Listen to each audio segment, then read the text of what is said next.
Good evening, everybody, and welcome to my bariatric journey. I believe we're on episode 8 now, and this episode we're going to be cooking dinner.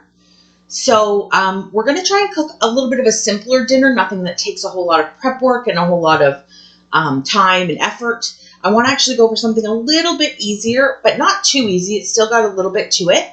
So my husband and I were online, and we were looking into chicken cordon bleu. You know when you get like, oh, it's so good. The chicken with the cheese and the ham inside that's got breading on top and it's deep fried, and it's so horrible for you.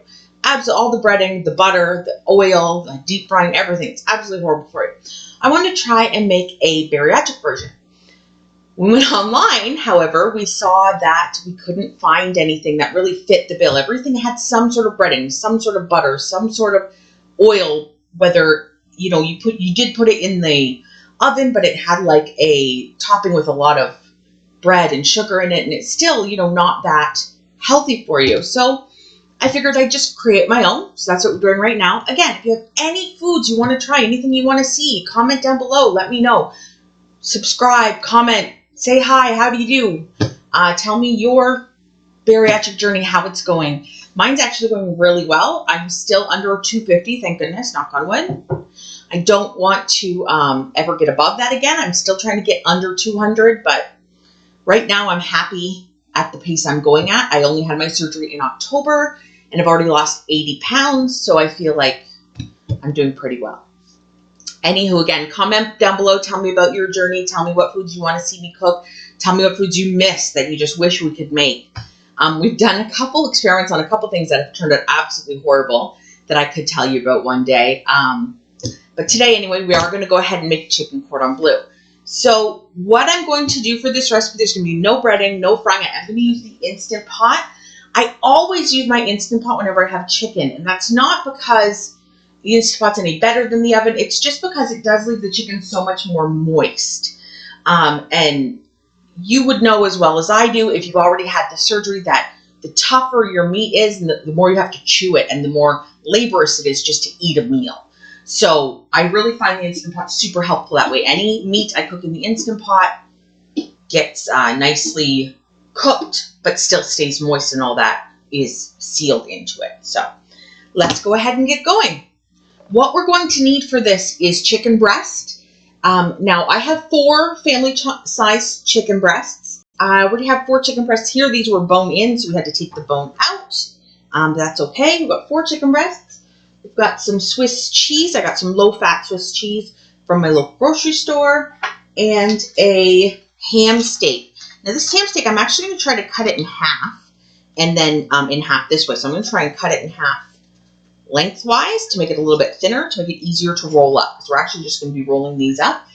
And that is it. Other than that, in the Instant Pot itself, we're going to have, this is a low sodium chicken bouillon.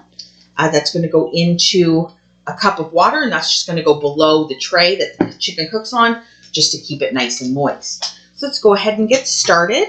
So the first thing we're going to do is we're going to butterfly our chicken breast and try to cut it in half, just like this, without hurting it. Never been very good at this, but let's see. Terrified I'm going to do it wrong. There you go. So that looks pretty good. And once we've butterflied it, we're actually going to be kind of squishing it.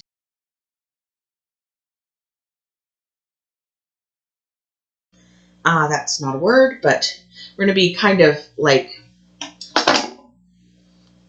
making it thinner by banging a rolling pin on it. Wow, my brain stopped working suddenly. We're just going to be banging a rolling pin on it. I have some stretch and seal here, just some plastic wrap that we're going to put over top of it, and we're just going to bang it down to try and get it nice and thin.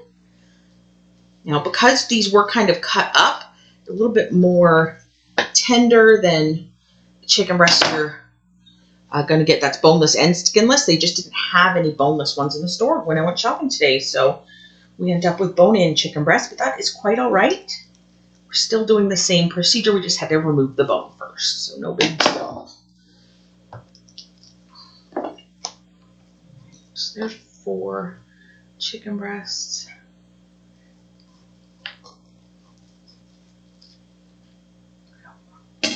Okay, now for this part, we're going to lay it down flat. Try and get it nice as flat as possible on the board. Move these ones just kind of to the side for a moment. And we're going to grab our cling film and put it on top. I'm really not sure why the cling film. I've just seen like Gordon Ramsay and people do this like 100,000 times. I have no idea what the cling film's for. I guess just so you don't get chicken guts all over your nice rolling pin, whatever. If you have a vacuum spot, just try and like move it to one side as you're doing it. Try to work it out in one direction. So that way it kind of thins out to the edge. You see how that got a little bit bigger, a little bit wider, and it's a lot thinner now. So it's about as thin as we want to pound them out. Doesn't really matter if they kind of do that where they're not all in one piece anymore, because we are just going to be rolling them up once we put our other ingredients on there. Okay, now we have our piece of ham. Like I said, I just got a regular ham steak. You can get Schneider's, you can get the no-name brand. If you can find them, go for the low-sodium variety, because again, we're trying to cut out any unneeded things in there like sodium, fat, as much as we can. Now this is going to be a little bit harder and I might cut myself. So let's see how this goes. I'm just going to try and cut this in half to make it thin, but not too thin. Oh goodness, I hope I'm doing okay. Look, it looks like I got it. Look at that. In half. My husband owes me $100. He said I couldn't do that. Anywho, I got that in half. So now I'm going to do it in 4, because one for each chicken breast. And then I also have some slices of cheese. Now this is one of the more fatty parts of it, so we're just using a half of a slice of cheese for each one. And that's it. So that is all the pieces. Now we're just going to put them together and roll them up. Now I've never done this before, so y'all just got to be nice to me here. Here's this and one piece of cheese. And I don't think that's going to roll. Nope, I don't. Let's see what I can do with this. Just give me a sec here. I'm going to cut this down, but not all the way down. See if that helps. Okay. Oh, I did get it all the way down, but that's fine. That'll probably help me roll it a little bit, though. Try and get it roly-roly. Go. All right, so there's one rolled. We're going to do the other 4 the same way. It's not perfect, but it's there. And I'm actually going to wrap them each in tin foil. They'll still stay nice and moist, but it's going to keep everything together and not let the cheese get all over the place. So, all right, so I got some tin foil here. Some of the really heavy duty stuff.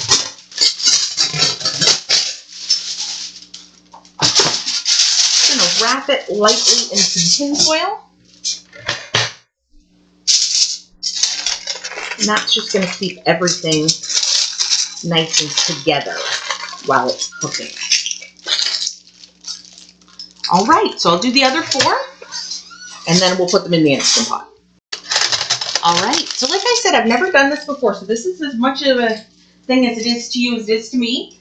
But I'm still going to add the water in the bottom. Even though I've wrapped them in tin foil, just to keep them all together, I'm still going to put the chicken stock in the bottom. So I'm just putting 1 beef bouillon packet. If you only have cubes, that's fine. Just put it in some 1 cup of warm water.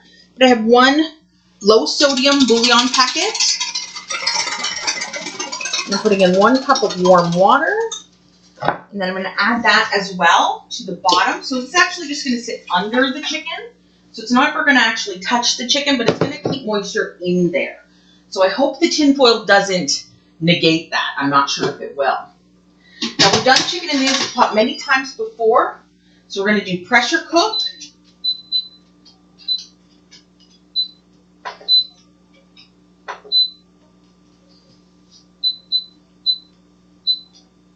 And 15 minutes on high, start.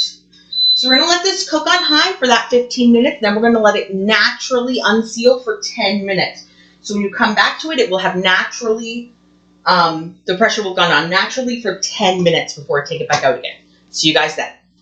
All right. Hey guys, we're back. So it says 9 minutes is good enough. Make sure that your little thing is down. Do that here. Just always push this until the little silver thing goes down. Of course, it didn't do after 9 minutes of waiting, but there we go.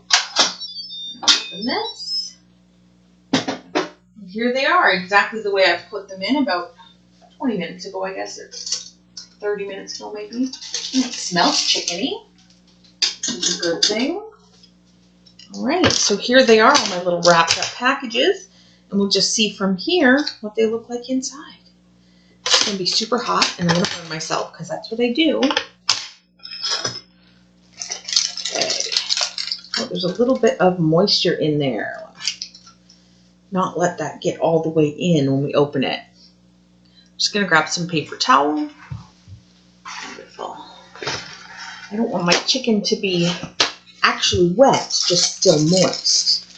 Alright? I'm sure you understand what I mean. I'm sure someone does anyway. Alright, so let's unroll this and see how it looks. Here we go. You can see the chicken there. It's still very moist feeling. You can see the ham. You can see a bit of cheese. Let's try cutting it and make sure it's cooked all the way through. I'm sure it is.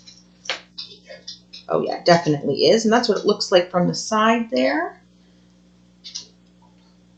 Very little cheese ends up in these. It's just to add that little bit of flavor. And you can use any cheese you want. It doesn't have to be the low-fat Swiss. It can be something else entirely.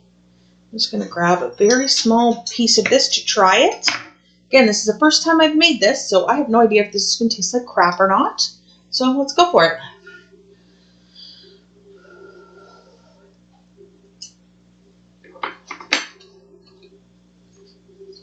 Yep.